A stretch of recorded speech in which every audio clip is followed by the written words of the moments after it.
Hello Year 9 and welcome to today's presentation, focusing on choices and pathways. This is the second session, and since we last met, you've had half term to research and explore some ideas for your progression route, maybe using Unifrog, Careers Hub, talking to people, or your own research. I'm going to give you an opportunity now for a couple of minutes just to write down 2 things that you've thought about with regards to your own progression route.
So hopefully you've had time to write those ideas down and you can share them with somebody at the end of this presentation. Our focus for today's session isn't just looking at where you might find information or do some research like the last session was, but we're actually going to be looking at the changes to the modern industry since the global pandemic. So it's really relevant to the moment that we're in now. You'll be looking at what type of skills you might need in the future and how this might link to your pathway choices. So we're going to have a think about some considerations for the future of work and relate that back to how this might affect the choices that you make at Key Stage 3 going into Key Stage 4. 2020 to 2030 is set to be a decade of rapid change. The labour market and the world of work will be affected by 3 main factors over the next 10 years. COVID-19 has had a huge impact.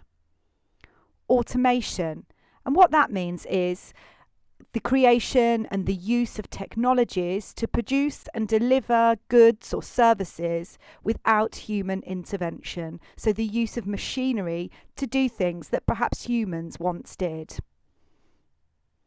And the environmental crisis that we find ourselves in. We're going to explore these on the next slides. So even though COVID-19 is something that may seem that it's in the past, even with 3 years in our distance, it changed our way of working overnight and forever. Every sector was affected by COVID-19, but some were really badly hit. Hospitality, so the pubs and restaurants and hotels trade, culture with the theatre and the arts, and aviation and manufacturing were hit the worst. We do now have some greater capabilities through technology. More people are still hybrid working, so they work from home some days and they go into work in offices or other establishments on other days. More people are working in the gig economy, which means they're on-call workers hired for short temporary positions, for example, an Uber driver. This doesn't necessarily mean that people have a steady income. The pandemic sped up our move towards automation and digitalisation, particularly in industries such as wholesale, retail and manufacturing. So we can think about some of the opportunities that have been brought about by COVID. We've recognised and appreciated our key worker heroes, those in the medical profession, supermarket employees, lorry drivers, cleaners, all school staff, the armed forces. There is more demand in these key areas and others, such as biomedical science, microbiology, garment technology, freight forwarding, clinical engineering. I'd like you to create a mind map that outlines the areas of opportunity that have become more prevalent since COVID-19. And I'll give you a couple of minutes to do that now.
Okay, thank you, Year 9. And there'll be some time at the end of this session to share those mind maps with the rest of your group. So some thoughts now on automation and the reality. We are in the fourth industrial revolution, which means an increase in automation, artificial intelligence and robotics. A number of jobs will be replaced by machines during this next decade. So 22% of workforce activities in Europe will be automated by 2030. Things like basic data input and processing jobs will fall by 15%. Physical and manual skilled jobs will also fall by 14%. A task for you to do. I'd like you to make 2 predictions by researching on the internet of 2 jobs that will be replaced by a machine in the next decade. So you're really thinking here about how automation is going to work over the next 10 years between 2020 and 2030 by trying to find a job that will be replaced by a machine. And once you've found those out, just jot them down in your notes.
So now we're going to think about automation and the opportunities that might be available. Whilst machines may take over methodical tasks, there will be a higher demand for more jobs that computers can't do, such as IT professionals and programmers, technology designers, engineers, advanced technology maintenance workers, scientific researchers, mental health counsellor, astrochemist, artificial intelligence training, sports nutritionist, urban planner, psychiatrist, welfare rights officer, or a nurse. I'd like you to come back to this task at the end of the presentation and create a table that lists all of these jobs, and then find a description for what each one is, because perhaps it's something that you would like to pursue in the future. We'll move on to the next slide now. Alongside everything else we've talked about today, we can't forget the environmental crisis and the reality of that. We have two major problems: climate breakdown. This is where climate change has become dangerous because of warming up of the atmosphere.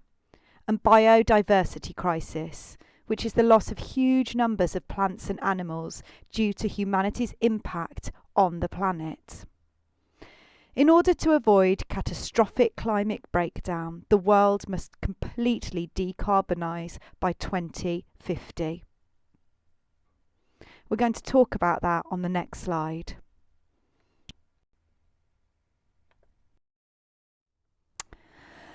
So with the environmental crisis, there are opportunities for us all.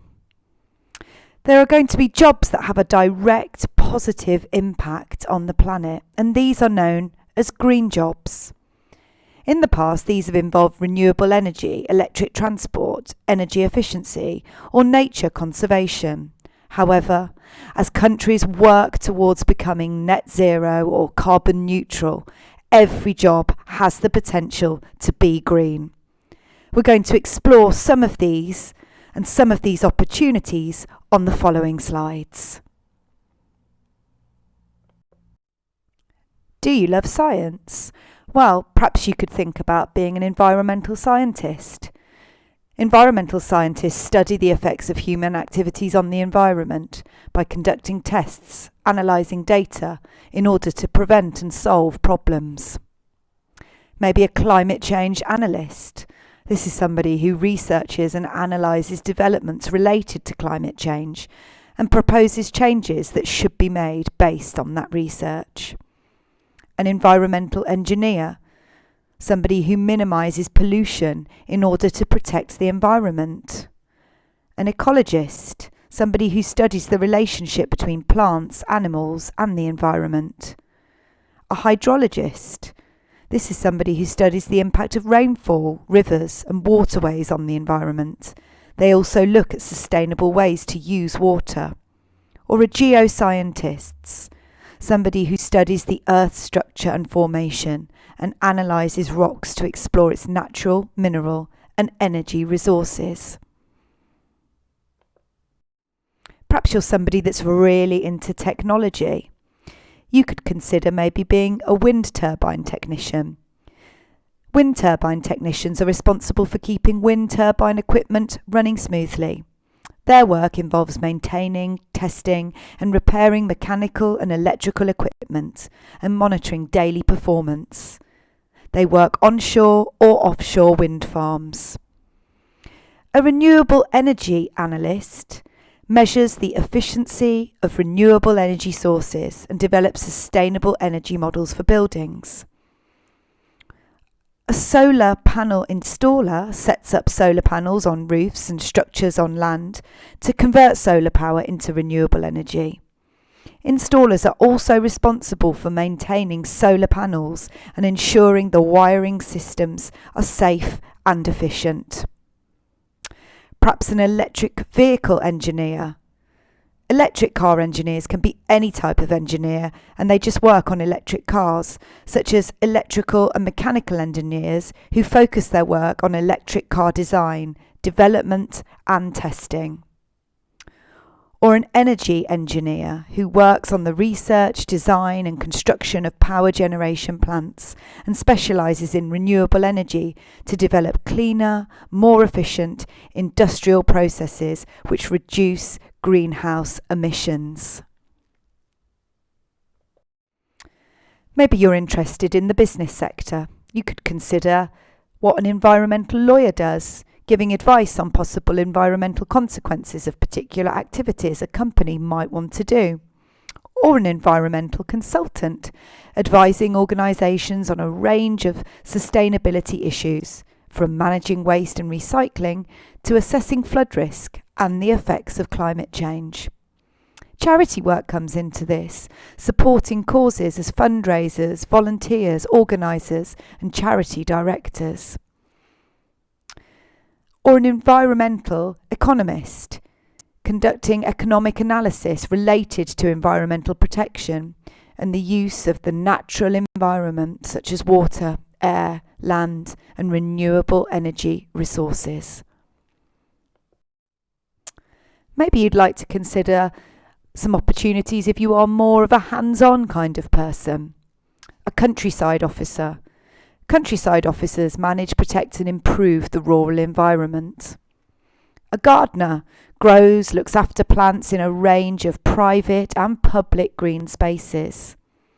A recycling officer oversees the collection and disposal of recyclable waste from households and businesses, promoting recycling in the community and running local recycling schemes. A recycled metals worker, they grade, sort, clean and bale scrap metal for recycling. Maybe a forestry worker who manages trees, plants and the environment in forests and woodland. Or a refuse collector, removing waste and recyclables from homes and businesses for disposal and sometimes for recycling. A green construction worker. Green builders specialise in the use of materials and technologies that ensure a well-built structure but with a reduced impact on the environment. And there are some examples there on the board in front of you.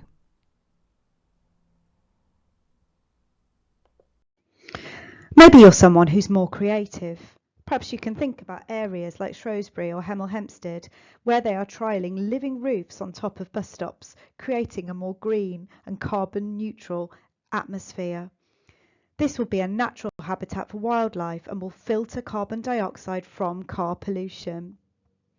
A green design professional is a professional including building and landscape architects, engineers and urban planners, and they're needed to design green buildings including their energy, waste and water systems, as well as the landscapes that surround them. For 2023, there are also many skills shortages within the UK. These vary from care workers and healthcare managers to physical science roles such as engineering geologists, hydrologists, geophysicists, biological scientists and biochemists, engineering roles, IT business analysts, architects and system designers, programmers and software development professionals, web designers and development professionals, cyber security specialists, laboratory technicians, bioinformaticians, architects, welders, graphic designers. Now, there's an awful lot that we've just gone through there. And at the end of this presentation, there's another task that I'd like you to come back to. Have a look through the list.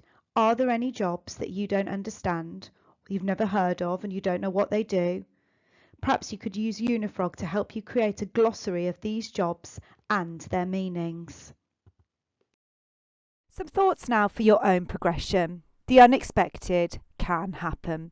Careers change quickly, so we need to be adaptable and resilient. Having transferable skills is essential to succeed in the future labour market. And here are some of the skills that will be in demand over the next 10 years. Skills in technology, cognitive skills, social and emotional skills, creativity, critical thinking, decision making, initiative taking, scientific research and development, perhaps being an entrepreneur. We don't have all the answers about the next 10 years or indeed the next 10 months, but despite the uncertainty, lots remains the same. The need for skills, the need for qualifications and the need for experience. You still have a wide range of choice to suit your personality, skill set and interests. So now is the time to really get thinking and start thinking how the future can be affected by the choices that you make today. So here are some of the key features of the Year 9 Pathways 2023. Every pupil will follow a particular guided pathway, and it will be one of the three, either red, blue or green. Your guided pathway is determined by your academic progress made throughout Key Stage 3, and it takes up until the end of Year 9 into consideration, so your pathway could be subject to change. Here are the three pathways that we provide for you at Bishop Challoner. Those who have the red pathway will study French and geography or history, or both geography and history. Those who have the blue pathway will have French as an option and will choose between geography and history. And the students who have the green pathway will select up to 4 subjects from an available range, and I'll go through some of those in a moment. You will receive your own individual pathway form to complete, and it will show you the choices that are unique to you and available to you. And here are some of the options that will be on some of your forms: Art and Design, BTEC Sport, Performing Arts, specialising in musical theatre, BTEC Health and Social Care, Business and Enterprise, Hospitality and Catering, ICT Creative Eye Media, Computing, Business, Geography, French, History, Media Studies, Music, Design Technology and PE. And I'll leave that on the screen in front of you for just a moment so that you can have a look. Your guided option forms will be given to you in March.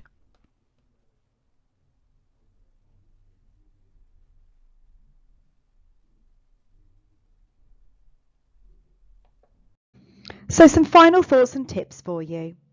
Once you've received your pathway form and guidance, spend some time really reading it through and make sure that you understand how the option choices process works. Make sure you've logged into Unifrog, and for any advice on this, speak to Miss Darby, and her email address is on the screen. You can also speak to Miss Darby for any careers advice. Think about the option areas that you are genuinely interested in. Look back through this presentation and the previous one, which are available for you on class charts, and think which subjects offer the skills that you would like to acquire. There's going to be some time now that you can spend with your class teacher looking back through certain slides and making sure that you've completed the tasks that are available for you.